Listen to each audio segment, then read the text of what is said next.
Some legends are just old stories.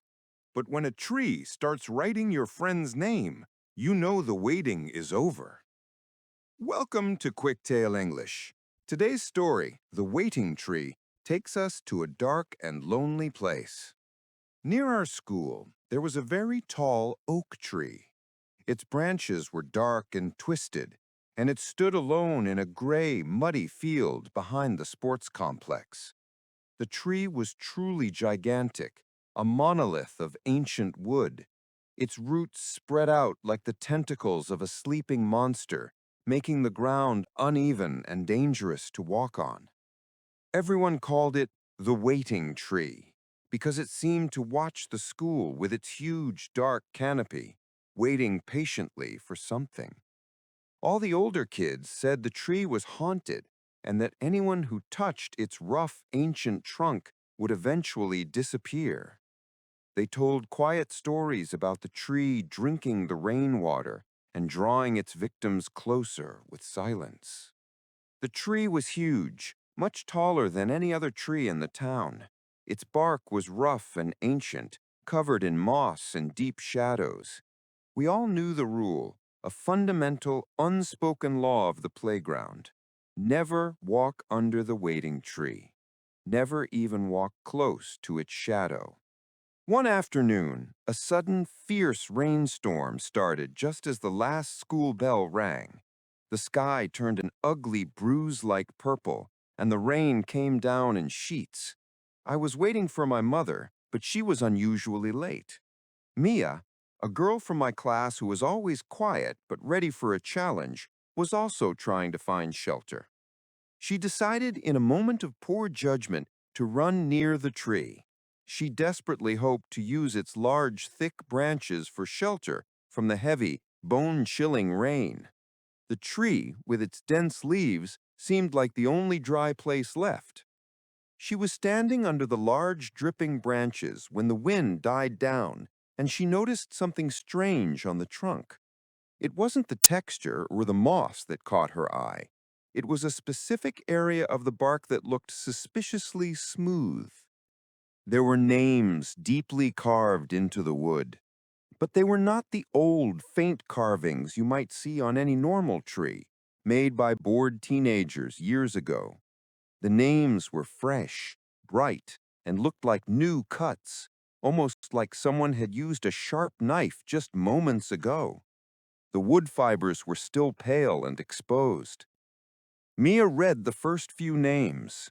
They were the names of students who had disappeared from school over the years, kids the local police had never managed to find.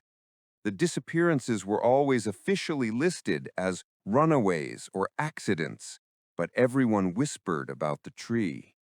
Mia felt a cold knot form instantly in her stomach, tightening with every name she recognized.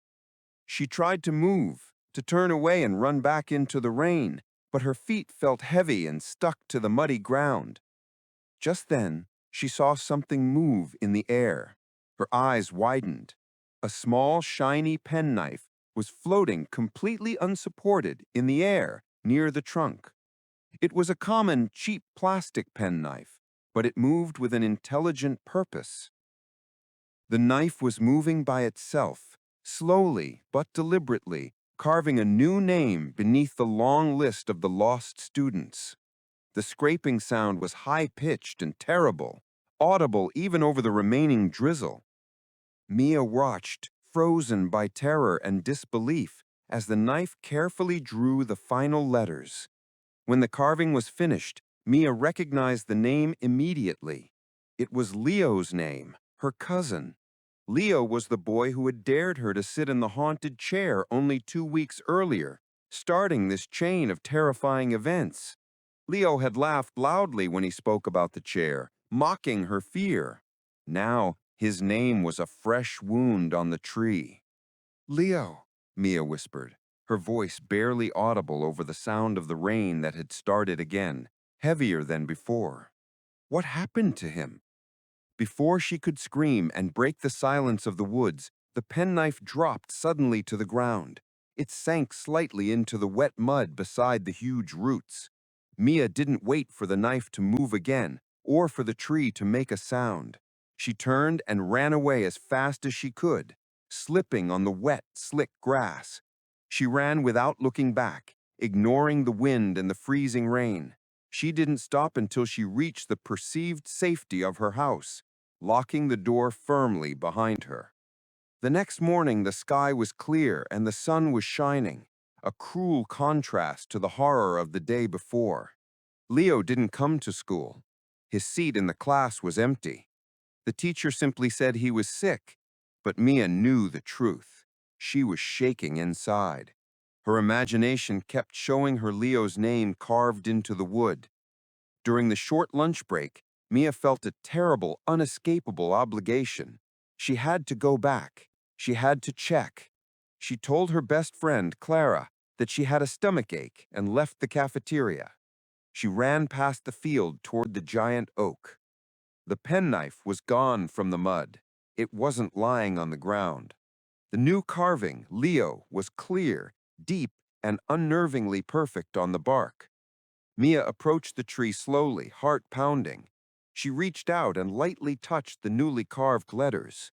The wood felt strangely warm, almost feverish. And then she saw it. Beneath Leo's freshly carved name, the knife was back. It was hovering again, and it was carving another letter. Mia watched in horror as the sharp point made the first deep cut into the bark.